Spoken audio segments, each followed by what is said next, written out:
आजकल हर कोई UI UX designing सीख रहा है। फिग्मा सीख लिया, बिहेंस ड्रिबल पे पोर्टफोलियो बना लिया, इधर उधर केस स्टडीज अपलोड कर दी, इंस्टाग्राम पे दिखा दिया।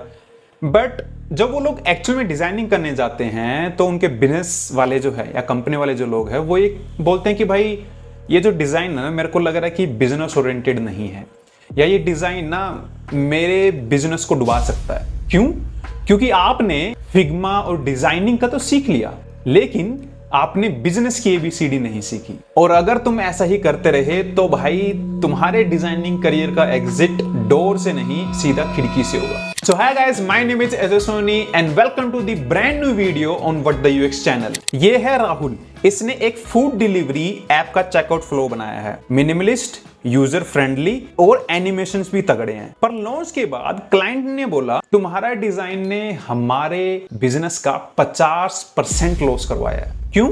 क्योंकि राहुल ने ये नहीं पूछा कि आप इस ऐप से पैसा कैसे कमाते हो, जबकि प्रिया जिसने पहले बिजनेस मॉडल समझा उसके डिजाइनिंग स्किल्स ने 25% रेवेन्यू बढ़ाया। कैसे? Let's see.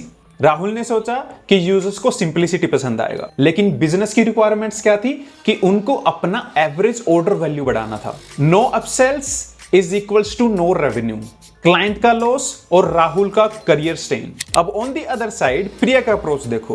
प्रिया ने पहले स्टेक होल्डर से बातें करी, उनके बिजनेस को समझा कि वो लोग पैसा कैसे कमाते हैं। उसने डिजाइन के अंदर कॉम्बो ऑफर्स और फ्रीक्वेंट यूजर डिस्काउंट्स ऐड कर दिया।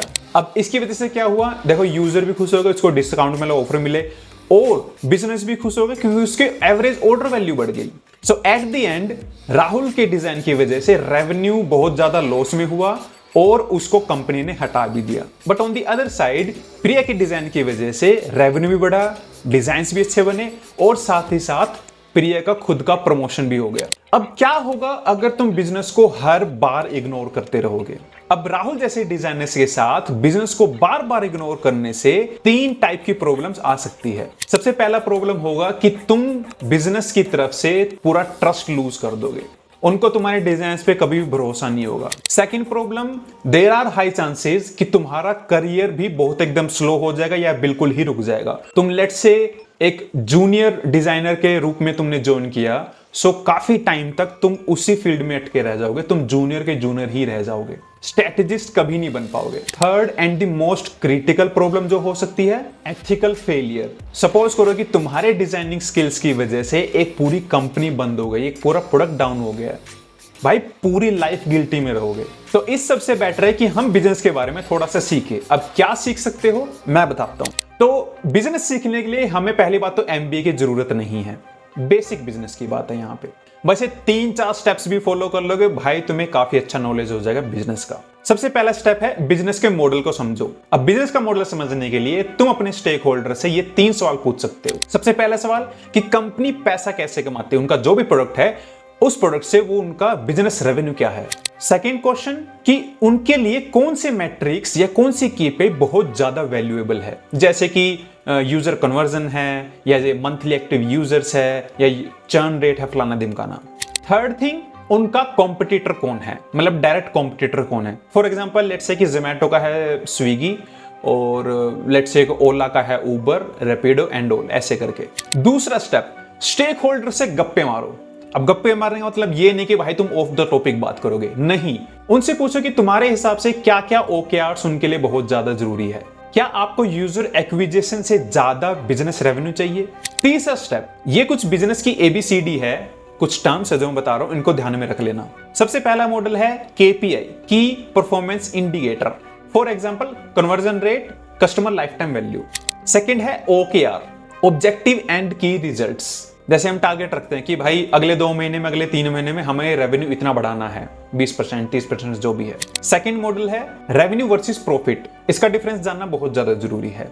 रेवेन्यू होता है कि ओवरऑल कंपनी ने कितना सारा पैसा कमाया। प्रॉफिट क्या होता है, रेवेन्यू में से सारे खर्चे हटा दो, सैलरीज हो गई है, सर्वर कॉस्ट है, लेट्स से कि ऑफिस का कॉस्ट है, इलेक्ट्रिसिटी बिल है, ये सब मिला करके, सारे खर्चे मिला करके जो हटा दोगे वो जो बचता है दैट इज द प्रॉफिट। और चौथा स्टेप, फ्री के रिसोर्सेज ना पूरा चार्ट लो, यूट्यूब पे जाओ भाई, तुम्हें इतनी अच्छी अच्छी वीडियोस मिलेगी, टेड टॉक्स है, लोगों के इतने अच्छे अच्छे पॉडकास्ट है, शार्क टैंक वगैरह, इन सबको भी वहां पे जाके तुम देख सकते हो भाई, तुम्हें अच्छा बिजनेस का नॉलेज मिलेगा।